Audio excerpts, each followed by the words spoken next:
From the National Newsroom of the Canadian Press, I'm Jason White.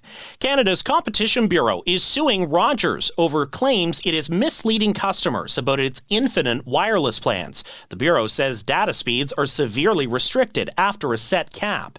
It wants Rogers to compensate customers, but the company says its advertising is truthful, and it plans to fight the litigation. Public Health Ontario is reporting another 10 cases of measles linked to an outbreak that began in October when someone was exposed to the virus in New Brunswick. 37 people have been sickened in all. Dr. Christy Navarro says the province is seeing an uptick in the illness this year. Since the beginning of the year, we've had 63 cases reported in Ontario, and that is quite a jump from what we've previously seen in recent years in Ontario. Navarro says 28 of the people sickened in the outbreak are children or teenagers. The Prime Minister took the chair of today's meeting of the Cabinet Committee on Canada-U.S. Relations after Chrystia Freeland's cabinet resignation. She was originally tapped to lead the committee when it was relaunched last month after Donald Trump's election victory. Freeland abruptly resigned from cabinet Monday, and Justin Trudeau's been facing growing calls to resign as Prime Minister.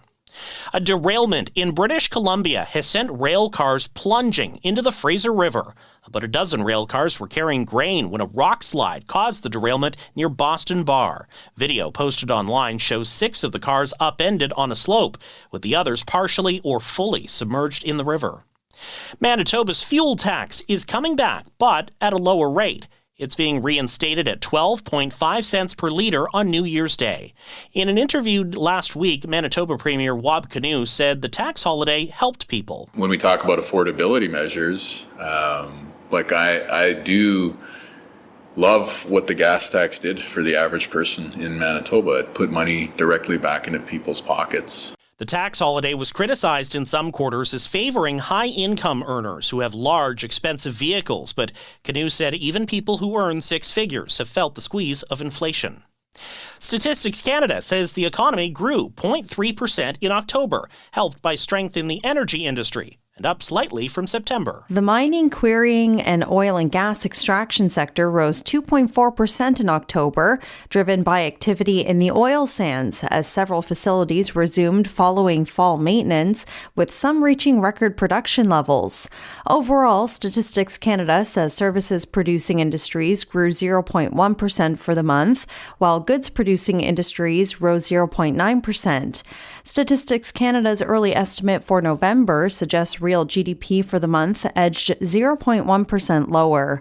Michelle Zedekian, The Canadian Press. This is The Canadian Press. In sports, the Winnipeg Jets soared past the Toronto Maple Leafs this afternoon 5-2. The Leafs were without forward Austin Matthews, and Toronto coach Craig Berube says Matthews' status for Friday's game in Detroit remains uncertain. Tonight's Canadian NHL action will see the Montreal Canadiens visit Columbus. The Vancouver Canucks host San Jose. Toronto Maple Leafs winger William Nylander and Montreal Canadiens forward Patrick Laine are among the NHL's 3 stars for the week, along with Colorado Avalanche defenseman Cale Makar. The Saskatchewan Roughriders have acquired the rights to veteran quarterback Jake Meyer for an 8th-round draft pick next year. The Stampeders recently added veteran Vernon Adams Jr. from the BC Lions, while the Riders extended veteran starter Trevor Harris for 1 year. And Shohei Ohtani has been named the Associated Press Male Athlete of the Year for the 3rd time. The Los Angeles Dodgers slugger received 48 votes in balloting by 74 sports journalists. From the Canadian Press, I'm Jason White. Thanks for listening. Don't forget to follow and subscribe. For more of today's top stories, visit thecanadianpressnews.ca.